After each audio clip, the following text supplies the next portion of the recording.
Under Project 2025, women and girls would endure enormous suffering and possible death. Project 2025's efforts to ban abortion care are morally wrong. Hi everyone, I'm Mike Palmer of Stop Project 2025. In the presidential debate on September 10, Kamala Harris put it plainly.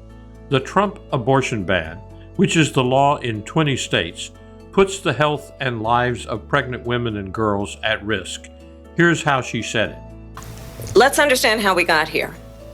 Donald Trump hand-selected 3 members of the United States Supreme Court with the intention that they would undo the protections of Roe v. Wade.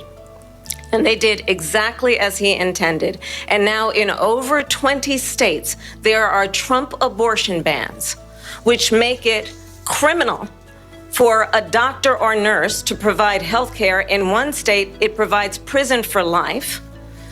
Trump abortion bans that make no exception even for rape and incest, which understand what that means.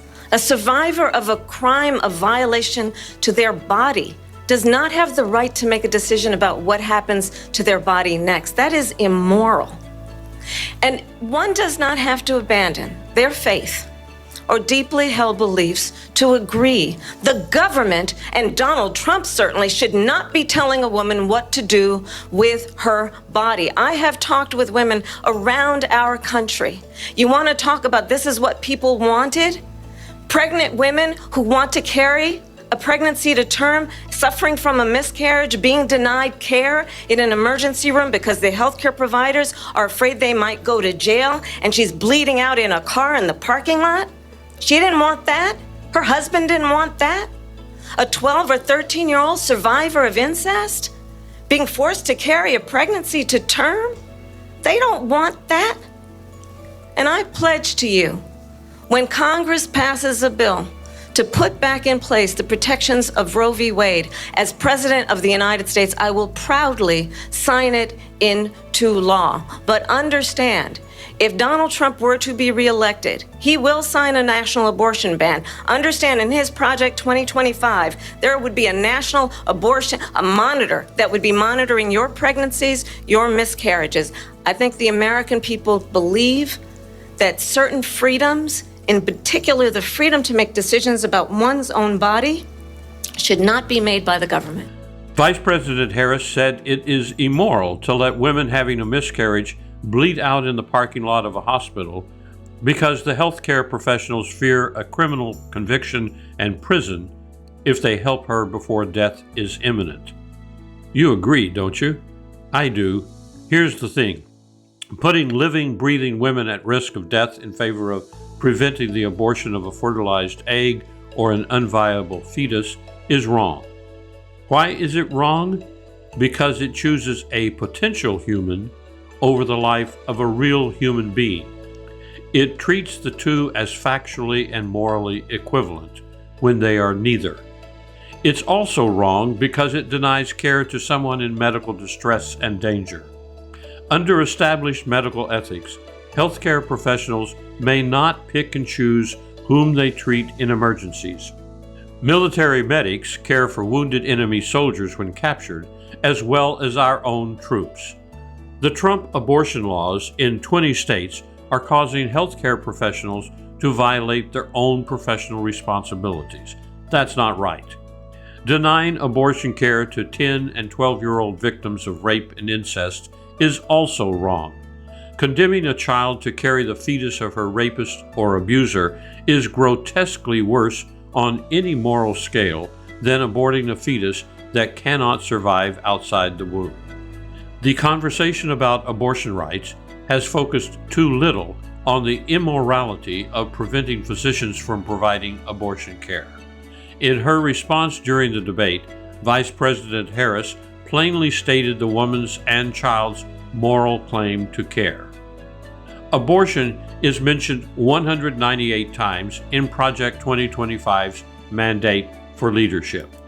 Here are a few, by no means all, of the policies that Project 2025 would impose on everyone. First, the authors want to delete the words abortion, reproductive health, and reproductive rights from, quote, every federal rule, agency regulation, contract, grant, regulation, and piece of legislation that exists." Close quote. So they want to eliminate abortion by preventing the federal government from talking about it. Then they want to abolish the Gender Policy Council, which provides comprehensive sex education. Similarly, the Project 2025 authors want to prohibit Planned Parenthood from receiving Medicaid funds. They want to prevent the U.S. Agency for International Development and other federal agencies from mentioning abortion. They plan to prevent the U.S. military from providing or assisting with abortion care. They want to require the Food and Drug Administration to reverse its approval of the abortion pill. Then they would use a 19th century law, the Comstock Act, to prevent the mailing of abortion pills, mifepristone, anywhere in the United States. Mifepristone is the means of roughly 60% of all abortions. They want to force the Center for Disease Control to require all medical facilities in all states to divulge the private health care information of women who have miscarriages or receive abortion care. The Emergency Medical Treatment and Active Labor Act, known as EMTALA, prohibits hospitals that receive Medicare funds from dumping emergency patients, including women who need an abortion or treatment for a miscarriage and cannot pay, by sending them to other hospitals. Project 2025 would remove that protection from EMTALA. Project 2025 also wants to prevent the Department of Health and Human Services from providing abortion training to physicians. This is only a partial list of the systematic assault on prenatal and abortion care that Project 2025 has proposed in Mandate for Leadership. In the aftermath of the Dobbs decision, we have begun seeing the monstrous effects of possibly well-intentioned but morally wrong laws that criminalize abortion care. Project 2025 would make this much worse. Please join the effort to stop Project 2025 and prevent the disastrous consequences it would bring about for our country. Subscribe to this channel, leave a comment below, and share this video with others. Thanks for watching.